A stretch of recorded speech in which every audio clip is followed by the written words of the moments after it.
Hello दोस्तों, मैं हूं आपका स्टोरी टेलर जो आज आपके लिए लाया हूं विक्रम और बेताल की रहस्यमयी और हर किसी को सोचने पर मजबूर कर देने वाली कहानी, जिसमें राजा ने अपने बेटे के लिए न्याय को ही बेच दिया। कहते हैं राजा का सबसे बड़ा धर्म अपनी प्रजा की रक्षा करना होता है, लेकिन अगर एक दिन राजा के सामने उसका अपना बेटा अपराधी बनकर खड़ा हो जाए तो राजा क्या करेगा? क्या वो अपने बेटे को सजा देगा या फिर अपने बेटे को बचाने के लिए न्याय को ही कुर्बान कर देगा? आज की कहानी एक ऐसे राजा की कहानी है जो इतिहास में सच्चे न्याय के लिए जाना जाता था। लेकिन एक रात उसी राजा को अपने जीवन का सबसे बड़ा फैसला लेना पड़ा और उस फैसले ने उसे एक अपराधी बना दिया, जिसका अपराध तलवार से नहीं उसके अपने विवेक से साबित हुआ। तो आइए सुनते हैं विक्रम बेताल की कहानी नंबर 9। राजा ने अपने बेटे के लिए न्याय को ही बेच दिया। यानी शमशान की वो रहस्यमयी रात। आधी रात बीत चुकी थी। आसमान में काले बादल छाए हुए थे और उन काले बादलों के पीछे चांद छुपा हुआ था।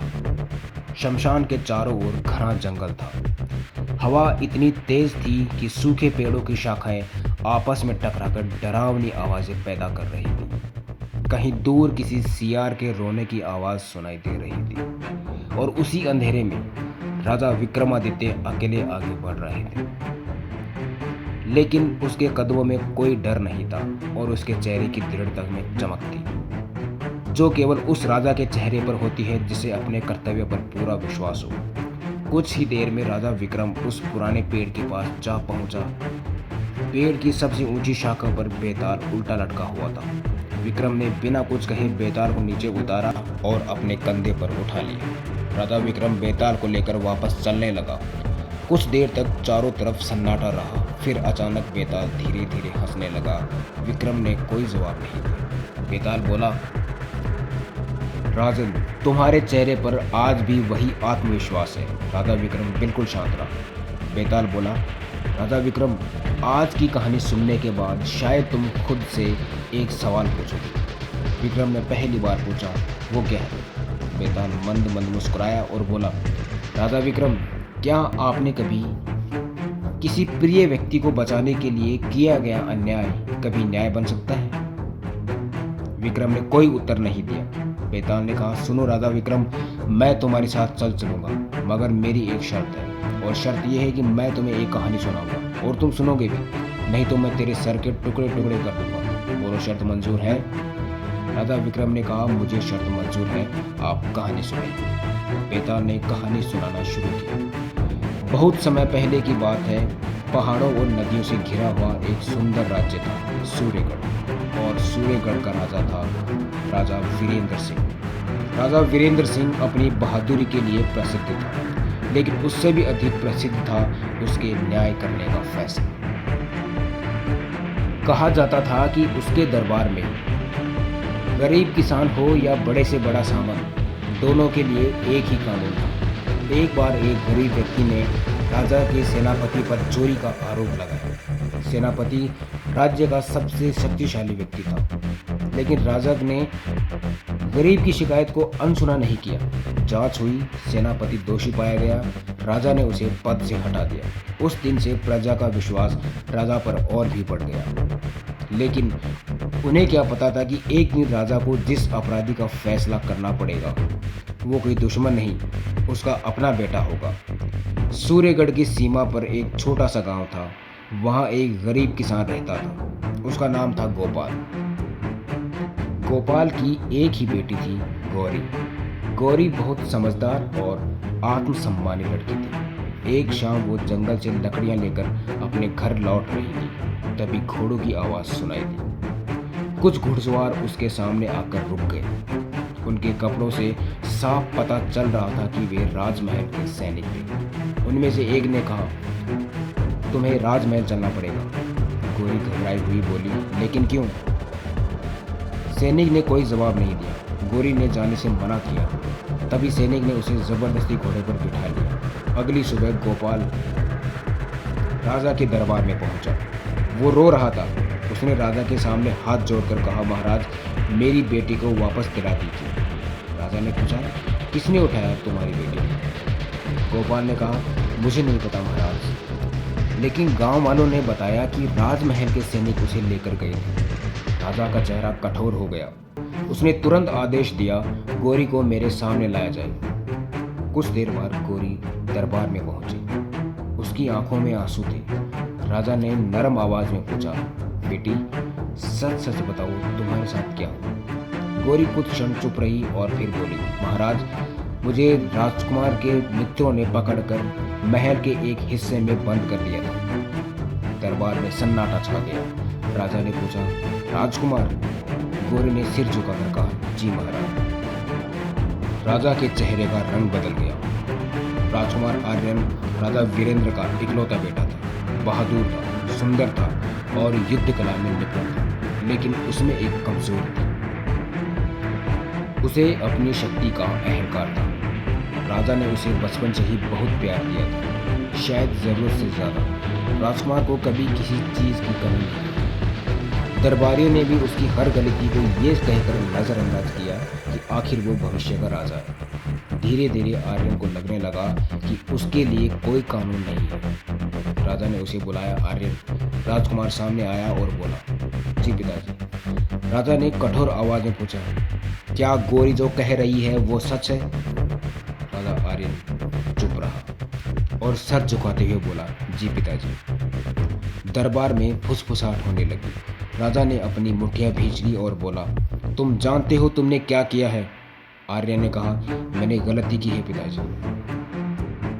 राजा ने ऊंची आवाज में कहा, ये गलती नहीं, एक अपराध है।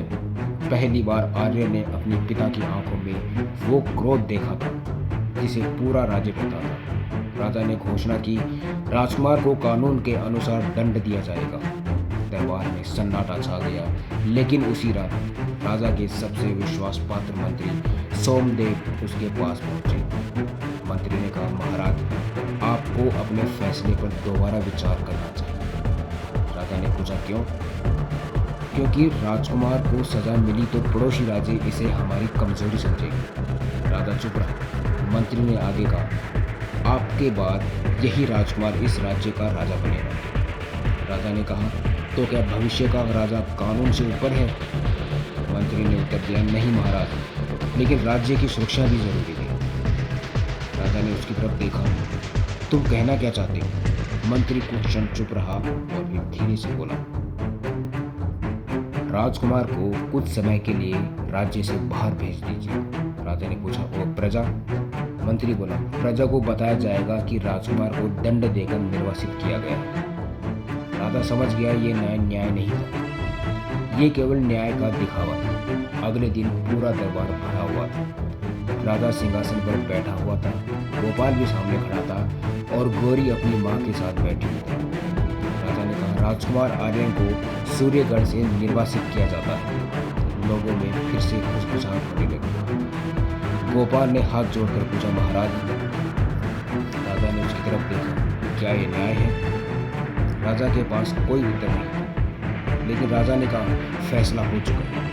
गोपाल की आंखों में आंसू आ गए। उसने कहा, महाराज गरीब की बेटी होती तो क्या तब भी यही फैसला होता? ये प्रश्न राजा के हृदय में तीर की तरह लगा, लेकिन उसने फिर भी कुछ नहीं कहा। राजकुमार को गुप्त रूप से राज्य की सीमा से बाहर भेज दिया गया और जनता के सामने राजा ने अपने बेटे को दंड देने का नाटक किया। समय बीत गया। 5 साल बाद सूर्यगढ़ पर एक शक्तिशाली पड़ोसी राज्य ने हमला कर दिया। सूर्यगढ़ की सेना कमजोर पड़ने लगी। राजा वीरेंद्र बूढ़ा हो चुका था। युद्ध लगातार बढ़ रहा था। तभी एक दिन रणभूमि में एक अज्ञात योद्धा आया। उसने सैनिकों का नेतृत्व किया। उसकी तलवार बिजली की तरह चमक रही थी। उसने दुश्मन की सेना को पीछे हटने पर मजबूर कर दिया। सूर्यगढ़ जीत गया। राजा ने उस योद्धा को दरबार में बुलाया। योद्धा ने अपना हेलमेट उतारा तो राजा की आंखें फैल गई। वो आर्यन था, राजा का बेटा। राजा सिंहासन से उठकर उसके पास गया।